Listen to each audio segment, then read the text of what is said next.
ABC Wide Bay, sitting down in the boardroom at Fraser Coast Anglican College with the principal, Joe Wright. Good morning. Good morning, Rick. Lovely to see you again. Joe, we're going to be talking about some major awards a little later on, but firstly, tell us your background in the world of education. Well, I've been teaching now for, I think, around 28 years. I still consider myself a teacher, even though I'm an educational leader, a principal now. I've been in the state system and the independent system. I've been in different states. My longest time I've been here at Fraser Coast Anglican College. I came for 1 year on a contract, just loved it so much, and eventually held a number of leadership positions and became the principal in 2018, which for me is an amazing honour. It's an honour and a privilege to lead an organisation that you've put so much into yourself and that you believe in so strongly. Joe, back in the early days, was being a principal a goal of yours? It wasn't a goal initially. I didn't think it was something for me. As you progress along things, you start to believe in yourself. You say, you know what, I can do this. And I've been lucky to have mentors around me too that believed in me and would encourage me and give me opportunities to show what I can do. Share the story about the young man that sent you a text or an email. Yeah, well, I haven't heard from Brandon for many years. I taught him about 10 years ago in an IT class, and our contact was just a couple of times a week. He was a gifted programmer or coder, and I remember saying to him, I want to play your games one day. You know, we'd talk about computer games, and I said, you're going to make games one day. I want to play them. You're going to let me know when you've got a game out there, and I'm going to buy it. I just got this message 10 years later out of the blue from Brandon, and he said, I thought you'd like to know that I have a job as a junior programmer with Big Ant Studios in Melbourne. I want to say thank you for your support back when I was in high school. It stuck with me all these years. I'm very lucky to have you as a teacher.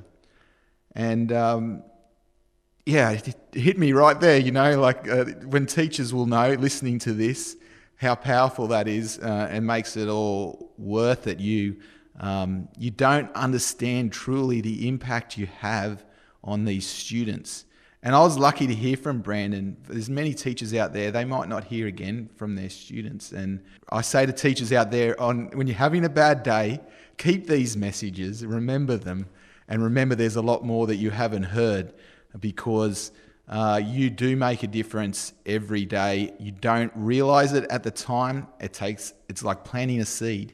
Sometimes it takes a while to grow, but keep doing it. It's the little things. It was such a little conversation that we had with each other that stuck with him. I wouldn't have thought that at the time. I didn't expect it to. Great story, and I think all the community salute school teachers and people involved with schools. Joe, we're going to be talking today about the Australian Education Awards. We're talking about the National Award of Excellence. Now, your school is involved. Tell us the significance of the acknowledgement. It is significant in that it's a national award. Obviously, our school's been recognised by various newspapers, the Australian and the Courier Mail, as well as local papers for our academic results in the past. But this is a national, against a very wide pool of excellent schools out there, and the bar is quite high, and you have to provide evidence. It's an independent panel that determines this. So we are very pleased with the recognition.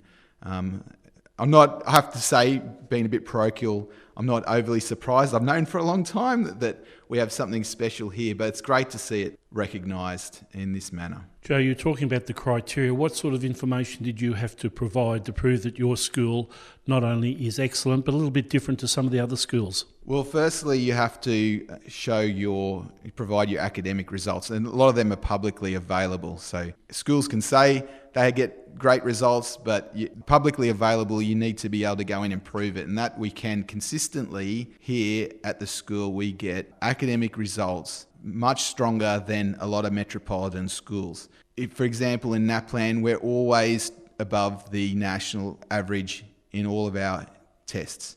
Our ATAR results are very strong, as were our OP results. Our students get good educational outcomes. Is a key component to this. But I'm talking to any teachers or students and parents out there will know academic results do not make a great school. It has to be more than that. There's more to school than that. So they also look at things like the programs you run, the opportunities available for your students, the professional development and innovation of your staff, your finances and how they're managed and how your facilities are managed and what you're able to do with what you've got. So they look at it as a business entity as well. The business is there to provide for the school community. We're very pleased with all those things. It was quite a lengthy submission providing the evidence. So when you get that kind of recognition, you got to take it, and I say to the staff, be proud of yourselves. It's a lot of hard work's gone into this school over the years to get us into a position where we can get that nomination that we have now as one of 8 finalists for the National Regional School of the Year. Well, firstly, congratulations on that acknowledgement.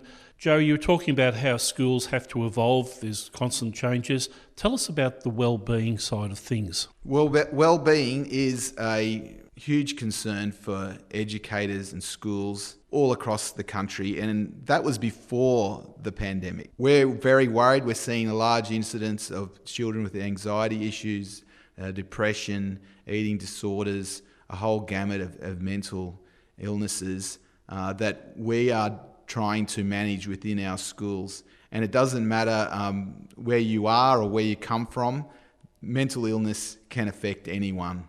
And the pandemic has also impacted on the well-being of our staff. I understand staff in Victoria probably have more to worry about after what they've been through than us in Queensland, but there's been a lot of pressure, and there's been a lot of pressure on teachers for a number of years now, with more expectations on what their job should entail and what they have to cover, as well as societal expectations, as well as curriculum expectations.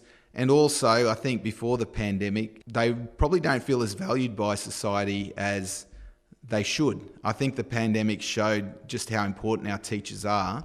And so schools are dealing with all of this, and school leaders such as myself are also dealing it with. Here at FCAC, we are getting a lot of our staff trained up in youth mental health first aid, so they can be there for the students and recognise the signs easier, and we can get them help. We've got a counsellor on site, as many schools do these days. You know, being in a regional area, there's not a lot of services available. Some of our students, to get into a psychologist, may have to wait up to 6 months. There's a lot of turnover within that industry themselves. It takes time for them to build a rapport and relationship with their counsellor, and then if that person moves on, they've got to start again, and all that progress is lost.